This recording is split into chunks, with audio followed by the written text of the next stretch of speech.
Welcome to Tamarindo Podcast. Hosted by me, Brenda Gonzalez, a fitness coach, political nerd, and nonprofit capacity builder. And me, Delcy Sandoval, a Guatemalan-American licensed therapist and passionate creativity advocate. Together, we're here to uplift our community through powerful conversations with changemakers, creatives, and healers. Each week on the pod, we talk politics, culture, and personal development. Listeners call Tamarindo the Advocacy and Self-Love Podcast. Vámonos! Let's start the show.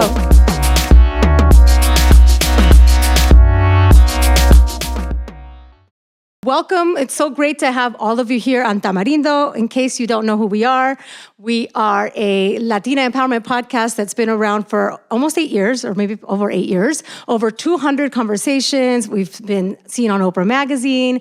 So we are so delighted to get to speak to amazing Latinas, as we often do. And so that's what I wanted to tell you, a little bit about Tamarindo. Yeah, and I wanted to welcome everybody just to this beautiful day. We are here at the Albuquerque Balloon Festival. It's a whole week from what I understand. Mm-hmm. It has been incredible. Brenda and I went to the Balloon Festival for the first time this morning. We got up really early. Really early. And I have to say, it was the most whimsical, magical, spectacular thing I have ever seen. Totally worth it, and kind of makes you proud, makes you a little bit patriotic, if I can say. Yes, we got to give a big thank you to Zach. Thank you so much for organizing all of this, for making it all happen. It was incredible. And thank you to the National Hispanic Cultural Center for having us. Yes. Speaking of the National Hispanic Cultural Center, for those that are listening that have not been here, it is spectacular as well. So much infrastructure for our community. And just a really extra thank you for having us here and for all of you for being present. So we're going to have an amazing panel today. But before we start, we really want to set the stage for Latina Equal Pay Day. Yeah, so we're recording a little after the day of action, which was October 3rd, but that means it's never too late to talk about this incredible gap, right? This gap that needs, this persistent gap. Latinas have consistently earned about 50 cents on the dollar that are white male counterparts.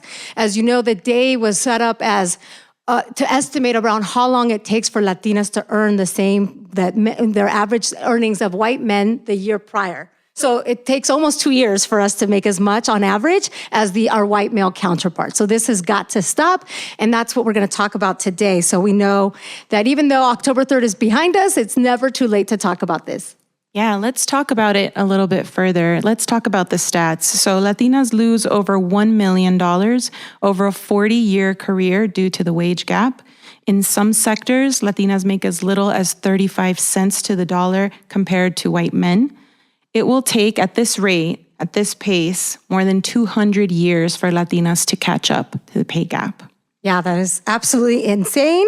And it's not just about losing the money. It's about what these disparities affect our ability to build wealth, access education, even healthcare. So these gaps compound over a lifetime. I don't have to tell any of you. You all know, right? You all know. But despite these challenges, Latinas are a force.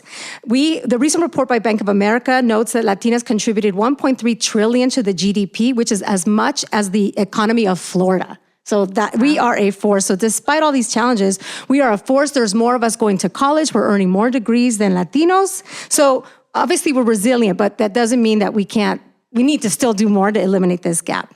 So let's talk a little bit about why this is happening. What are some of the reasons, especially for folks listening who are wondering, why is this happening? Well, for one, we understand the dynamics of racism in this country. We also understand the long-held dynamics of misogyny.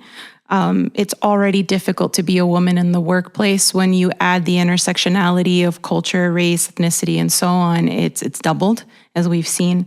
There's also an important point here, which is to talk about the immigration status barriers, which is difficult for people to even access, labor rights, fair wages. This can lead to wage theft, exploitation, and so on. And then, of course, there's this factor around lack of capital, lack of network, lack of resources that kind of keep you out of the opportunities that other folks have access to. Yeah, so there's so many barriers, including Latinas being unprepared to negotiate. There's so many barriers that keep our wages down. So here we're going to talk about it a little bit deeper. We're going to delve deeper with this incredible panel. So I'm going to tell you who we have today. So first we have Melanie Fontes Rainer, who serves as the Director of the Office of Civil Rights at the U.S. Department of Health and Human Services, where she leads the department's enforcement of federal civil rights and privacy laws and directs related policy and strategic initiatives. We also have Paula Lopez, a New Mexico-born self-taught artist with a rich background in the Southwest cultural heritage, and she has been a prominent figure in New Mexico art scene. And also we learned a little bit, she's from LA, got spent some time in LA. And we also have Stephanie Rodriguez, who is the Secretary for the New Mexico Higher Education Department. So welcome, it's so wonderful to have you. Thanks for having us. Yeah, thank you. All right, so let's move into the first question. And this is a question for everybody to kind of set the stage. Why is this an important topic to you personally? And we'll call on each one of you. So Melanie, you can start. Sure. I mean, how can it not be, right? It's both about where we've been and where we're going, and that's the theme of Hispanic Heritage Month, Pioneers of Change.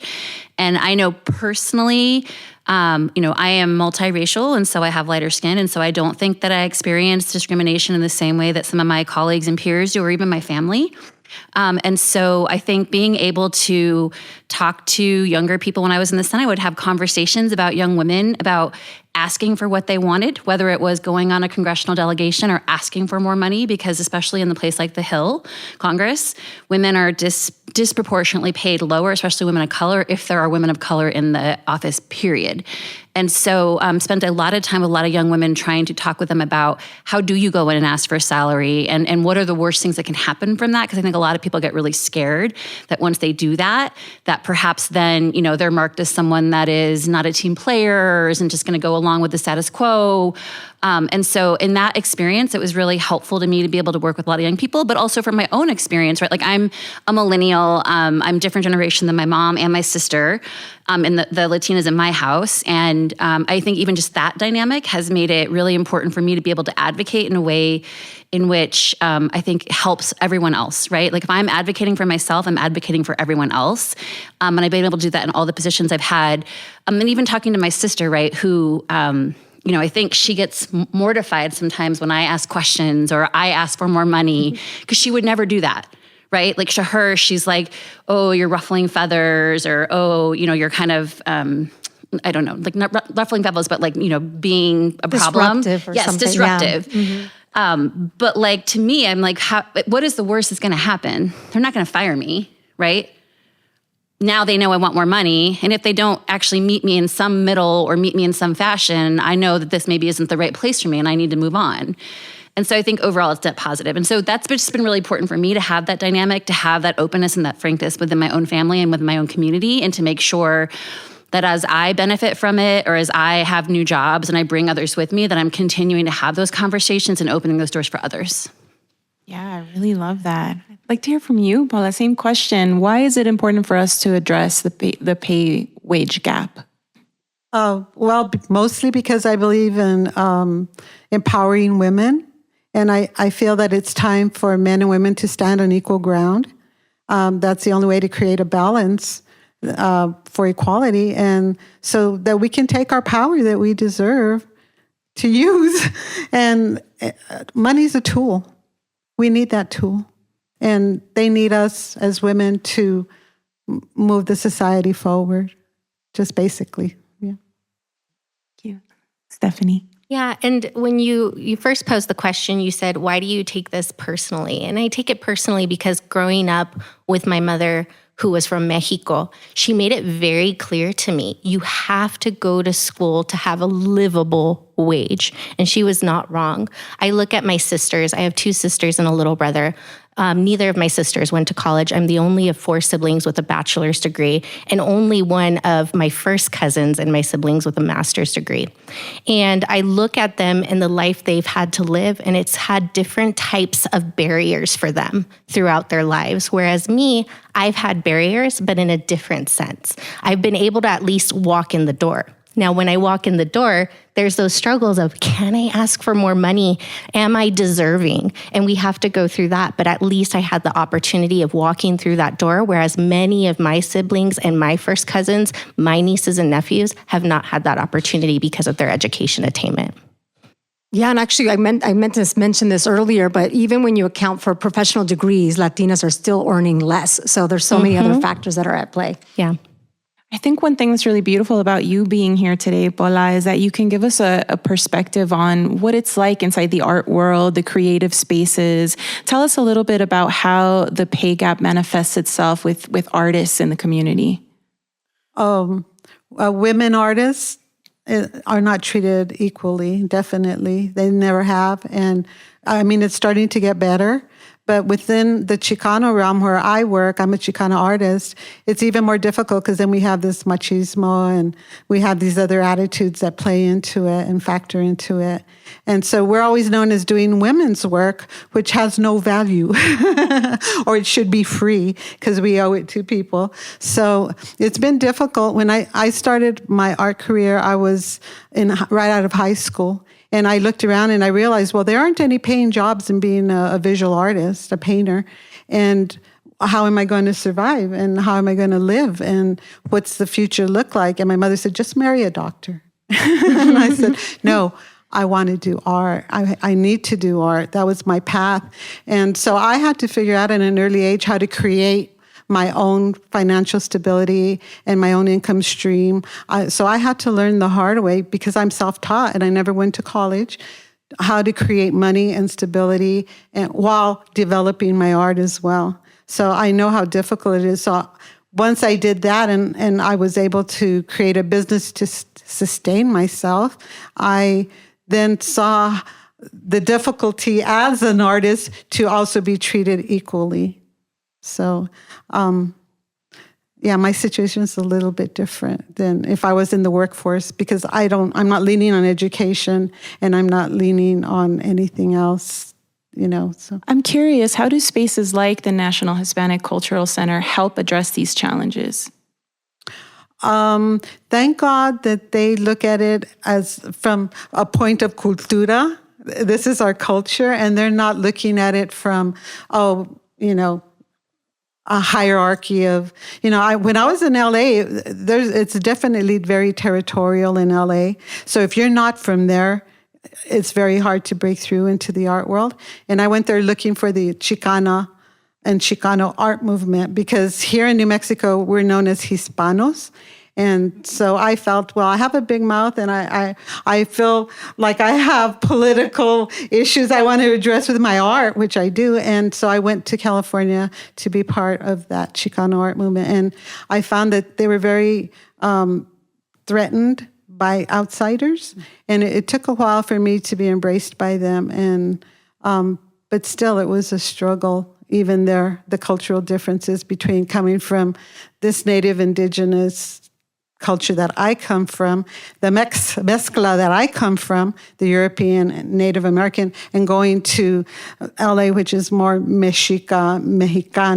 And we all know that here in New Mexico, the Mexicanos and the Spanish don't get along that well. There's still some cultural racism there. So And if I can, I think when we all walked in today, we saw an exhibit of Latina artists as we walked into the National Hispanic Cultural Center.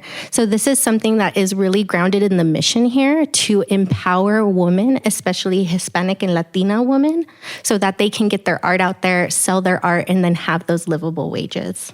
Mm-hmm. I also think, you talked about surviving, right? And I think that's across this entire room of women, right? I think for a lot of Latinas, it is not a privilege. You're not handed down wealth in the same way other people might be, even educationally, right? Or jobs or businesses. And networks, all of that. Yes, it's about survival. And, whether you're an artist or you're running an agency at a state, or you're the first in your family to go to college, it really is, for me, I know personally, I know probably for you too, every day it's about making sure I continue to survive and I have money to help my family, and that I'm always thinking, and that never shuts off in me, right? And I feel like that also is a big part of who we are, but also I think contributes to some of that other back end of the gap itself, right? Disparity. Mm-hmm. Yeah, let's talk more about that, Melanie. I'd like to turn it over to you to talk a little bit about how healthcare disparities contribute to Latinas' ability to earn equal pay, specifically when we're talking about mental health. Tell us a little bit about how maybe access to appropriate mental health support can limit a Latina's ability to contribute in the workplace. Yeah, so I think it's like a chicken and an egg thing, right? And I hate that saying, but I think it's true. There is this huge gap. We know for a lot of, if you think about a field like home care workers, they are oftentimes union workers. That's where they get their benefits from. They don't make a livable wage in many instances, but they're a critical part of our healthcare economy and our economy. However, they don't have the same benefits. And across the US, Latinas are less likely to have employer-sponsored benefits than their peers, which is, anything from maternity leave to parental leave to health insurance, right? Retirement. All of those things, I think, contribute to like a burden and a mental health challenge that we face that I think, and like unlike other communities. In that same breath, right, we know across the healthcare space, there are tons of disparities, especially that disproportionately impact Latinas. So right now, in the United States, because of the fall of Roe v. Wade, 6.7 million Latinas live in 26 states that have banned or will ban abortion care. Yeah. And that's the highest group of women of color across the country that have been impacted by that decision. And you might be saying, well, how does that connect to a livable wage? I think about it. If you don't have health insurance, you are paid less than your peers, you find yourself where you're facing either a miscarriage or an unintended pregnancy and you need health care, that is a great deal of stress to figure out, how am I going to get childcare to go somewhere else to get care? How am I going to pay for that out of pocket? And I think all of these things contribute to these disparities in healthcare that we know historically have plagued Latinas, including things like, we've made a lot of progress on insurance. So 1 in 5 Latinos now have health insurance on the ACA Obamacare marketplace. But we still have one of the highest uninsured rates in the country while we continue to chip it down. And so I think all of these things are economic empowerment tools. If you're not well and you're not healthy, how can you make money? And making sure that you continue to make money might be the detriment of your health and your ability to be well. Yeah. I appreciate you bringing this to the federal level. Let's talk about that. What have you seen at a federal level that has been done to address this gap? Yeah, so again, we talked a little bit about the employee-related benefits. I work at the U.S. Department of Health and Human Services, so we've been laser focused on how do we make healthcare accessible? How do we bring healthcare to community? I work for the first Mexican-American secretary. He's the first Latino secretary of this department, which I think is meaningful in that we are occupying space at the table and we're making decisions in a way to think about not how they've always been done, but how can we do it better? And one of those things has been, for example, coverage of insurance. Bringing healthcare to our community, not going to, waiting for a normal, an insurance broker who might not reach your nana or your tia, but going to the local church or working with a local organization like the center we're in today, thinking about those partnerships to make sure we're bringing that to people, making sure people are vaccinated, right? We put tons and tons of shots in arms, and we know in the Latino community in particular, I've had these conversations all across the country, like our community-based organizations, our community partners, they banded together, right, to make sure their community stayed alive and stayed safe and got shots in arms. We know we've capped the cost of insulin, right? Latinos are disproportionately impacted by diabetes. Capping the cost of insulin is a life-saving metric at $35, right? Things like that, making sure that people can get health insurance. These are some of the things we've done in healthcare. And then, for example, the Dreamers, the Biden administration just this past summer extended coverage for the first time to nearly 1 million Dreamers. So individuals who are in this country, who are undocumented, who don't have access to healthcare otherwise, now will have access to affordable coverage thanks to President Biden and Vice President Harris. And these are just some of the things. And I think it starts at the representation matters and works down to being out in our communities and bringing them what they need as opposed to waiting for it to happen. Excellent. Thank you so much, Melanie, for giving us that federal picture. So now let's bring it down to the state level. We're in your beautiful state of New Mexico. So as the Secretary for Higher Education, can you give us some insight into education attainment for Latinas here in the state? Absolutely. So to make it easier, for Latinas to have equal pay, give them free college. So Governor Michelle Lujan Grisham, when we started the administration, she was very clear. There is no wrong door to higher education and reach higher. And that has been the main focus of her administration for us. It's also been a focus of the federal government as well, working towards that tuition-free college for 2 years. But in the state of New Mexico, we have tuition-free college for 4-year and 2-year colleges. Oh, and guess what? Do you want a certificate? We cover that too with the Opportunity Scholarship. Over 40,000 New Mexicans are going to school tuition-free in the state of New Mexico. Incredible. More than half of them are Hispanic. On top of that, the average Opportunity Scholarship recipient is actually a woman, probably Hispanic, and a Pell Grant recipient on top of that. So what does that mean? That means we're covering tuition and fees, but that woman also gets to stack federal financial aid for the cost of living. And then on top of that, New Mexico has free childcare and universal pre-K. We're the first state in the country to not only have the most accessible tuition-free college program, but we're coupling that with early childhood education and care, because we know if a mom can be successful, her children will likely walk in her footsteps and be successful as well. So it's this cradle to career system that we're looking at in the Governor Lujan Grisham's administration to really make sure that every New Mexican, especially those who have been disadvantaged in our history, have that foot in the door and can be successful. And that's how we've been approaching it. And it's just so lovely to see that people of color, over 60%, are Opportunity Scholarship recipients in our state.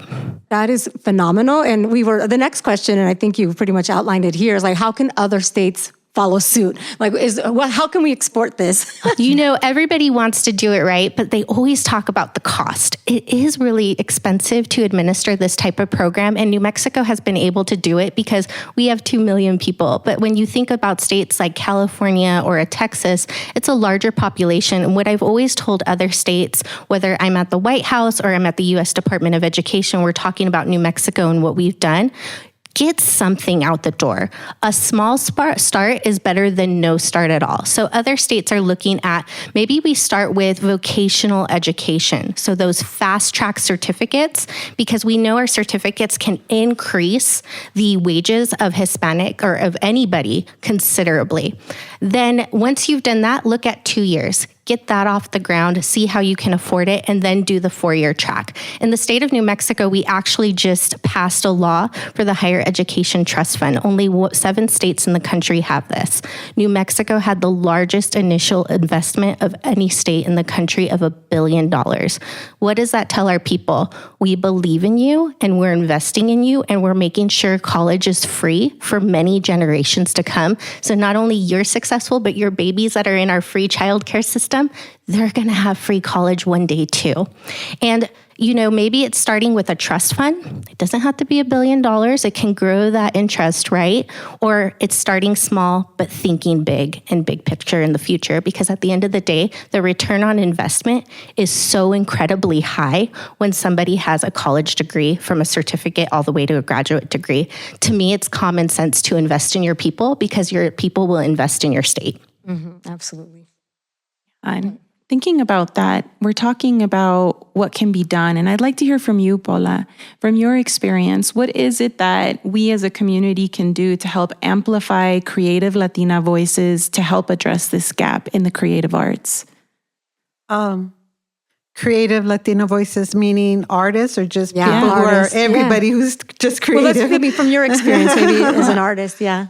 Okay, as an artist, it's really difficult because there is a lack of support as far as we're out of academia and, you know, we don't have healthcare, we don't have insurance, so we're pretty much independent. And unless you're connected to someone, it's hard to make it in the art world. So you'll end up doing odd little jobs just to get through. You sacrifice for your art. So there's a severe lack of Chicana voices in the art world for that reason, because they're the ones that take care of the family and have to provide. So they can't sacrifice for their dreams.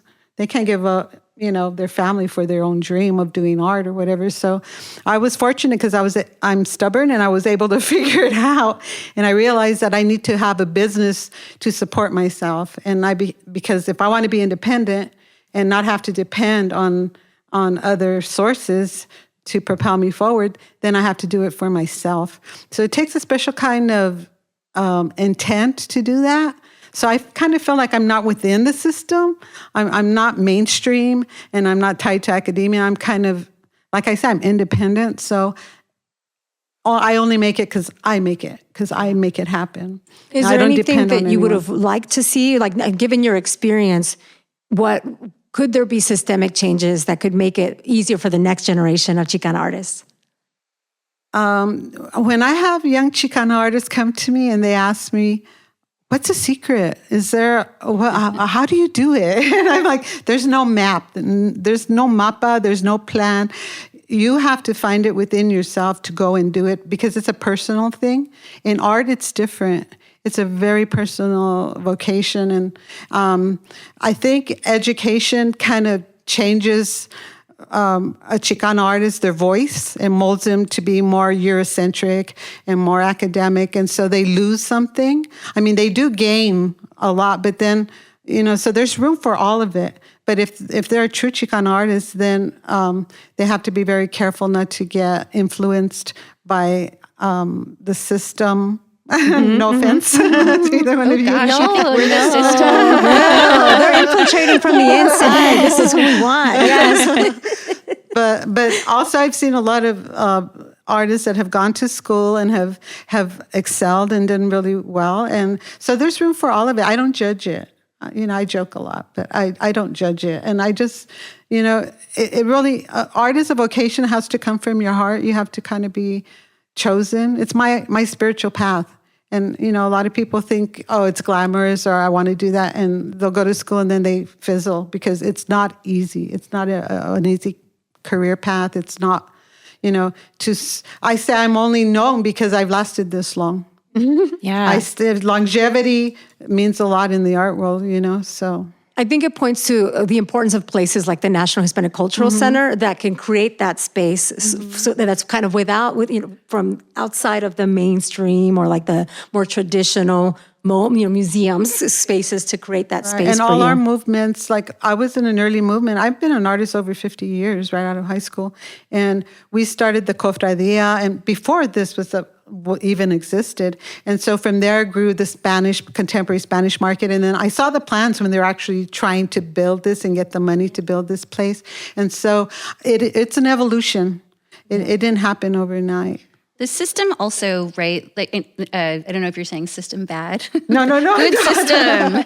But the system also, right, like an artist could benefit from like Medicaid expansion or marketplace coverage. And healthcare doesn't necessarily mean you're buying into the system, but it could keep you alive. Yeah, I do get Medicaid, but it's not that much. No, you get it. No, not Medicaid, Medicare. Oh, Medicare. I don't qualify for Medicaid. Okay, that's good. Yeah, that's good. We could talk about other ways in which you could get more support too. But the other thing about government is hire Hispanics and Latinos to do the work for you as well, no matter their degree attainment, right? So at the higher education department, we have hired local artists to do our cartoons for our littles. So we deliver cartoons to our elementary schools to show children that they're college material, whether that's you being a welder all the way to a doctor. And we've always hired local artists to do that. Our first cartoon was a Diné artist from the Navajo Nation. Our second artist was a Hispanic from here, Albuquerque, and he's actually doing the first Hispanic Marvel, what is it called? It's not a cartoon, a comic book. Oh, awesome. And so we in government, there's opportunities that we need to open doors and not pay attention to procurement codes or contract agreements. Pay attention to people and the people who make your state unique and beautiful and hire those people. So I need to get your information so that you can do my next cartoon for my littles. Yeah. Well, I just want to clarify real quick. I'm not against the system. No. I wasn't picking on you ladies. But I mean, because there's creativity in everything we do. In everybody's job, your job, your job, your job. Everybody's job involves having creativity, a creative mind. And so it's important that we use it. no matter how you get it, And how you acquire I it. didn't take it that way, but because we're just teasing about it. giving you a hard time. But think about it, the system has also created hardships for my family. And that's why I'm in the system now, so I can bring down those walls and make sure that people have a path forward, whether it's going straight into their career after high school or going to college. My job is to make sure they're successful. And I'm glad that's there because when Yes. I wanted to go to, after graduation, I wanted to go to college and be an artist, and I couldn't afford it. I didn't have the money, and there weren't the grants back then. And they told me I'd have to take all these requirements and not paint until I was a senior. I said, forget it. I can't wait. I got to do it now.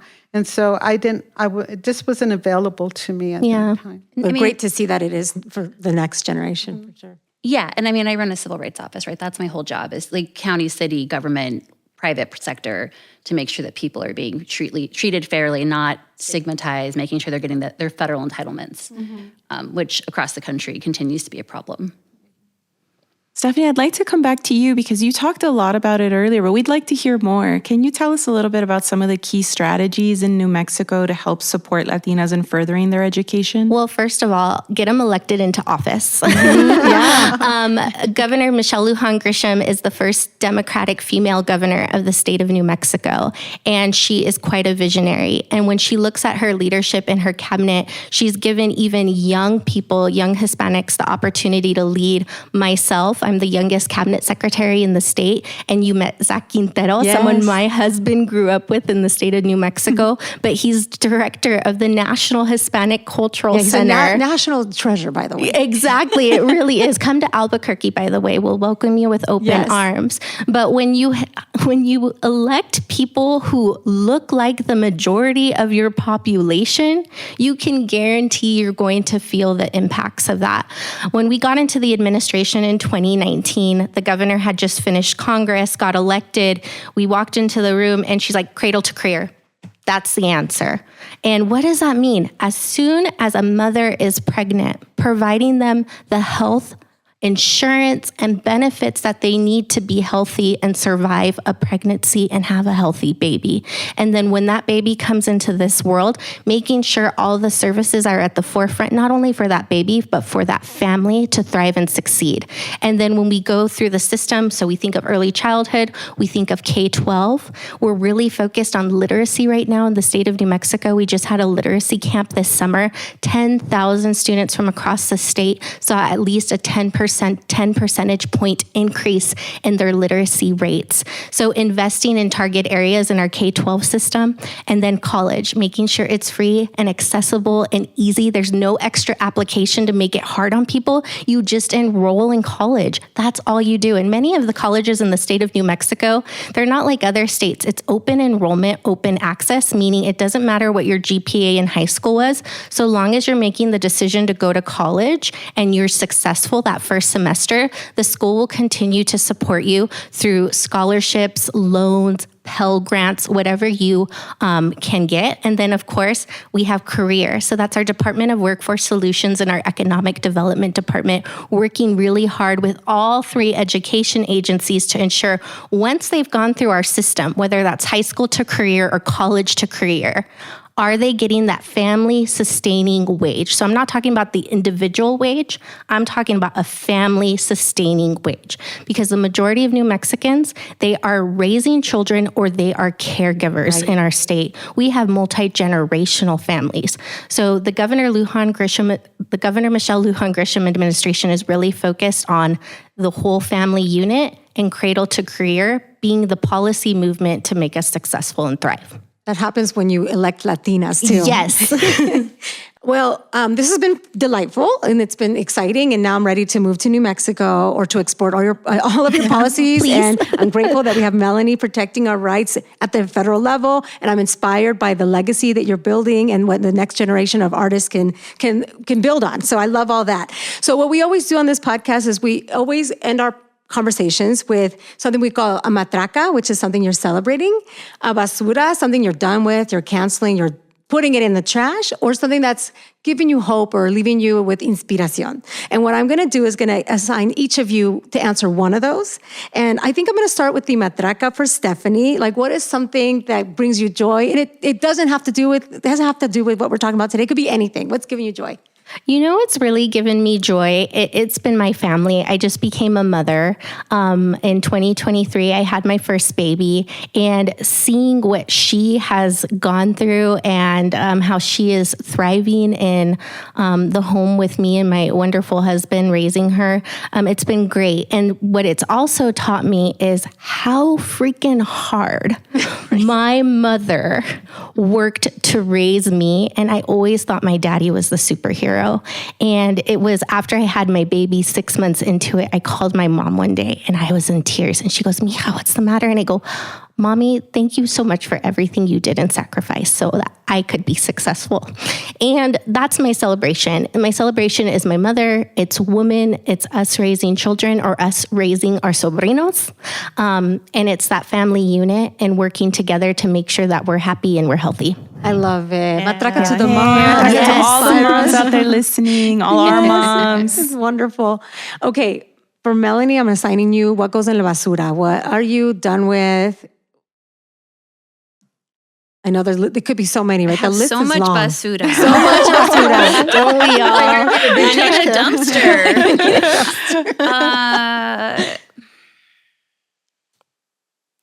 I think my basura is health. I don't know. It's like too big.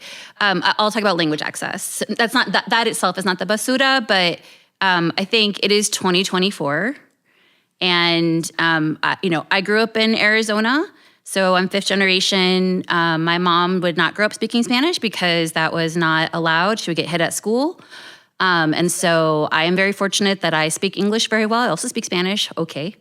But for many people across the country, English is not their first language. And when they interact with the healthcare system, it continues to still be something that lags behind. And I'm done with doctors or hospitals telling you can't have this appointment, go home and get a kid to interpret for you. I'm done with people having appointments canceled or delayed. I'm done with people having to wait a long time to get interpreters. This has been a part of my mission in my work and making sure that people have language access. Because if you don't know how to communicate with your healthcare provider, your insurance company, how the heck are you going to stay healthy? And so my basura is this lack of language access, and I want the healthcare system to prioritize it the way they're supposed to. Love it. Yes. Love it. Yeah. And Paula, what is giving you inspiración? Oh, there's always inspiration. Inspiración is everywhere. I mean, even in the darkest of times, I find inspiration. I have a painting here on display now at the Cultural Center. And it's a painting of, I went through the Hermit's Peak Calf Canyon fire. Our land was burnt down to the ground. We lost 90% of our trees. And I had just come back from LA and I was going to build my retirement studio home out there. And the fire devastated us. And I suffered a lot of PTSD because since a little girl, I was always protecting this land. It was my herencia, my querencia. And I never let anybody cut the trees or shoot the animals. I'm a tree hugger. And that's what the painting's about, being a tree hugger and not being able to stop the fire from destroying the forest that I loved so much and the homeland that I loved. And all the memories and everything that was lost in that horrendous fire. And, so I went to the forest and I created paintings. I allowed the death of that forest and that pain to heal me, and I made paintings and I used it to inspire myself to move forward and transform it. So that's what that painting is about, and that's on display here. It's called La Anima Sola, and it's a take on the traditional Latina image of La Anima Sola, which is the woman in chains in purgatory on fire, burning, where we go through whatever we go through as Latinas, and we have to transform it in order to transcend and evolve into the next step. So I find after going through that experience that even death of the deepest things I love can inspire me, which has really surprised me. Because usually you think inspiration comes from beauty, but it also comes from our challenges and the pain and suffering we go through too. Oh, I love that. Can I change my answer? Yes, change Yeah, it. of course. Well, so I know. I got the hardest one, I think. Basuda's hard. I agree. You did get the hard. I loved your first answer, though. There's so wrong to that. But I love that answer, but go ahead. I mean, I Give you thought, two. but based off your two answers, I thought the Basuda should be misogyny and sexism, right? And we're here talking about Latino There's wage room gap. for both. We'll put And both of those. I think you're talking about the burden and all the things that your mom did, and you're talking about a painting that shows, right, literally shows a woman going through all the things that women go through. And it is 2024, and we all have less rights than our mothers did. And we're facing a very consequential election right now. And I think across the book, whether it's education, it's our rights in employment, it's our rights in healthcare, it's our right to be ourselves. I think those things are all on the ballot. And so I would say I want to basura, misogyny, and sexism. Yes, yes. Great second that. Third Yes. that. Viva la mujer. Viva la Viva la mujer. mujer. We hope that today's panel left everybody with a clearer understanding of the Latina pay gap and also what needs to be done and how you can be a part of the change. So whether it's advocating for policies, supporting organizations like the National Hispanic Cultural Center, or just uplifting Latina voices, we can all play our part. Yes, yes. So I'm going to leave our listeners with a couple of to-dos. One, there's an election coming up, so there's a huge opportunity to protect rights for Latinas. As we just heard, over 6 million Latinas are affected by what happened with Roe v. Wade. So yes, we need a vote. That's number one. There's a couple of resources we want to tell you about. Equal Pay Today, a campaign aimed at closing the wage gap, offering resources on how to advocate for change with a focus on Latina Equal Pay Day. You can learn more at equalpayday.org. I also want to talk about Justice for Migrant Women, founded by friend of the pod, Monica Ramirez. This is an organization dedicated to protecting and supporting Latina and immigrant women in the workforce. And also this organization pushed so that there could be better data around the wage gap because previous stats didn't really take the full picture of migrant workers, of temporary workers. And so because of Justice for Migrant Women, we have a better picture and the gap is worse than we know. And also the National Women's Law Center, they provide critical research and advocacy tools to help fight for wage equality with a focus on women of color. And then lastly, I want to tell you that you all can call your representatives and make sure that they support a couple of bills. So one is the Paycheck Fairness Act, which is going to make available info around pay discrimination. It's going to train women and girls how to negotiate better, and it's going to conduct studies on how to end the pay discrimination. And also the Be Heard Act, which is going to extend protections against harassment. So with that, thank you so much for being here. It was fabulous to hear from all of you. This was fantastic. So thank you so much. Let's keep up the energy. Let's work together to bridge this gap. And we also want to invite you, if you liked what you heard today, if you enjoyed this panel, you want to know more about Tamarindo Podcast and the work we do, visit tamarindopodcast.com. Yes, thank you. Thank you. Tamarindo Podcast is Brenda Gonzalez and Delcy Sandoval. We are also the show's executive producers. Jeff Ricars wrote our theme song. Sonoro Media's Karina Riverol provides production support, and Cliva Torres edits our episodes for YouTube. The best way to support our work is to rate and review Tamarindo or share an episode with a friend. Get in touch with us at tamarindopodcast.com.